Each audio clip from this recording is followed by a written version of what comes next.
There's a good reason why fatty foods get us salivating, like sizzling steaks, buttery potatoes, and gooey mac and cheese, and we can blame our taste buds. Apparently, they have an affinity for fat, and 20% of us have a genetic variation that makes us less sensitive to the taste of fat, so those 20% crave fat even more to feel satisfied.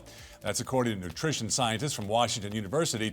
And they say after a while, those fatty foods we love overwhelm our palate, and we start having a hard time tasting and appreciating the more subtle flavors in healthier, low-fat foods like steamed vegetables and tofu.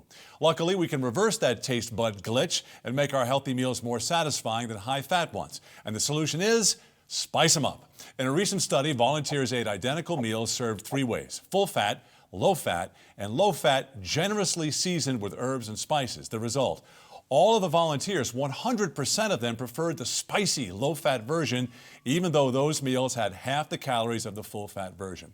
That's because spices fill in the taste gap made by removing fat. Plus, when you replace the taste of fat with another strong flavor like onions, oregano, or cayenne pepper, you get what's called the novelty effect.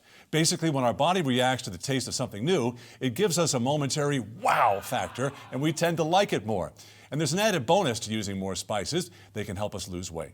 For example, cinnamon stabilizes blood sugar levels and prevents some calories from going straight to our waistline, and black pepper's been shown to boost metabolism by as much as 8%, which means using pepper can help us burn fat even after we've eaten.